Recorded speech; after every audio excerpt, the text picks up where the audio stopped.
Fennel is asking what's the minimum money we get by spinning records. You will probably get none if they sign you. That's just how these labels work. If you're a big artist, they might pay you. It's way more likely.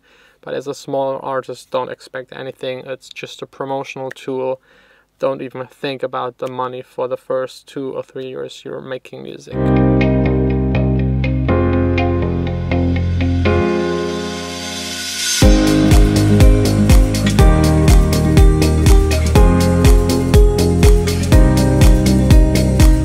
Hey guys, welcome to today's vlog. Although today won't be really a vlog, I will just do a standard Q&A. Vanessa isn't feeling really good. I spent the entire day taking care of her, making soup, something to eat, just hanging out with her, cheering her up. Now it's almost 5. I'm here in the studio just to do one mastering for a friend. He needs it very urgently. His release is in a couple of days. The label needs it to send it out to the distributor. So just taking care of that and recording a little Q&A where I'm just answering your questions.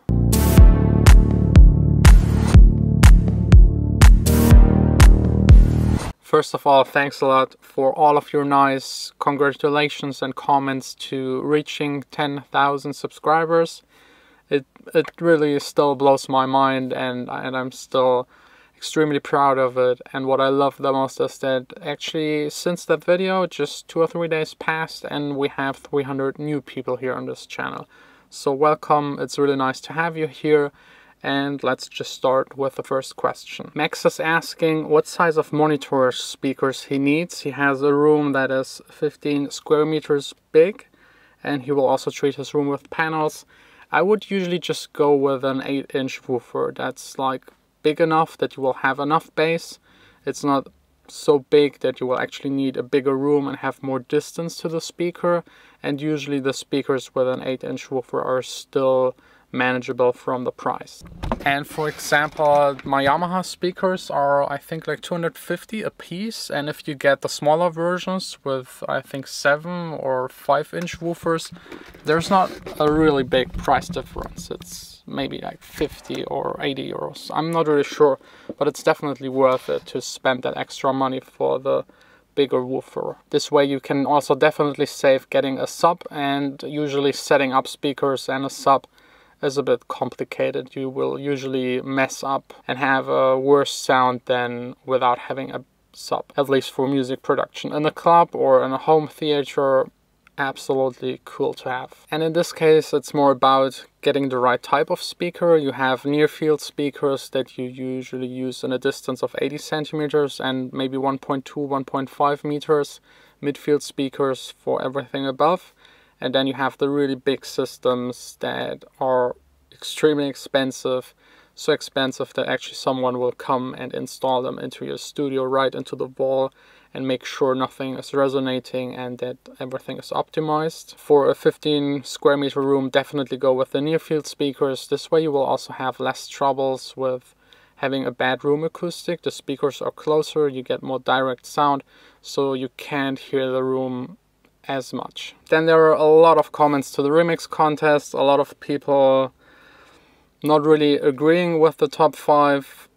I myself also don't agree with them, but these are the votes. It might be that someone asked other people to get more votes, it might be someone just faked it, I don't know, and I also don't really care. I just wanted to give the top 5 people a platform and kind of showcase what remixes were submitted, just give you an overview.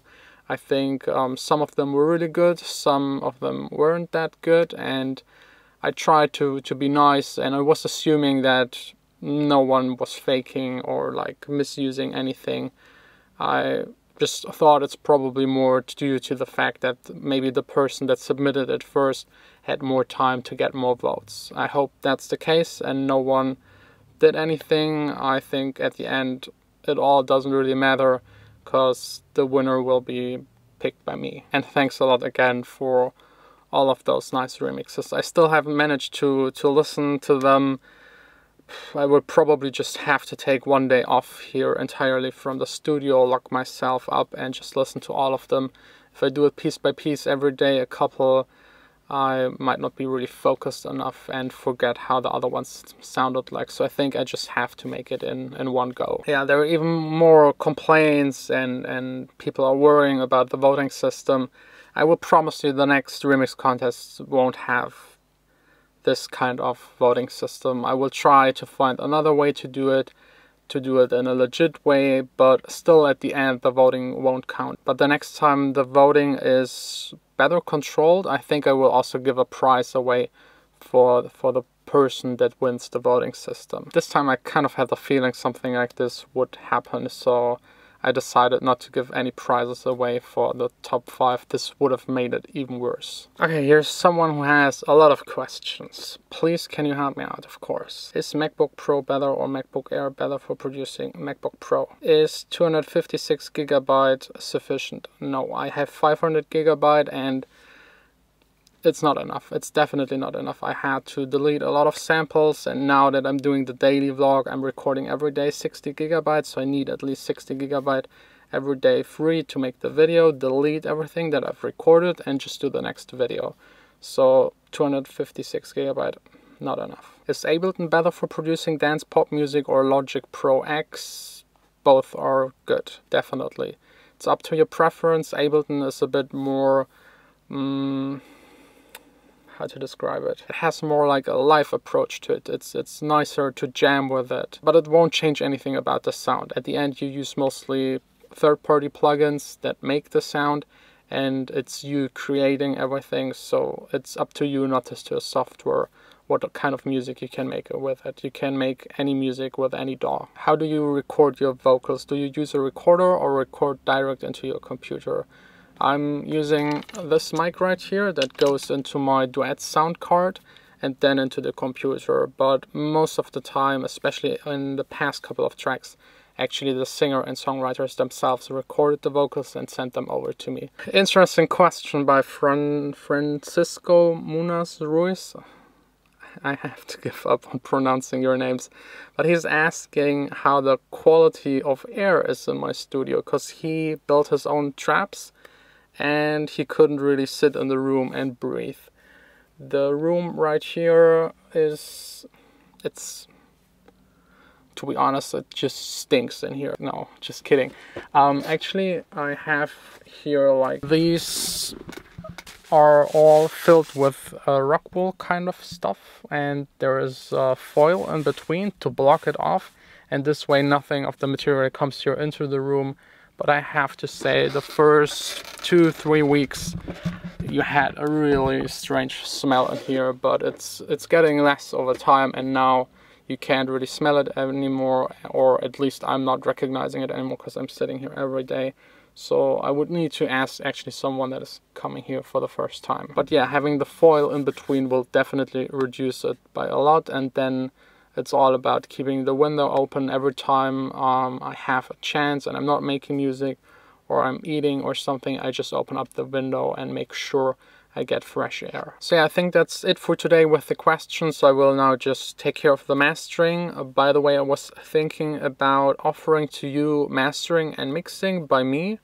This could help you out and also improve my financial situation, which would just make it easier for me to keep the vlog up and also keep up making what I do. So just let me know if you're interested in that, and I will think about it. And yeah, then just back home trying to cheer Vanessa up, and I hope she will feel better tomorrow. You could totally be Drake's brother. I don't think so.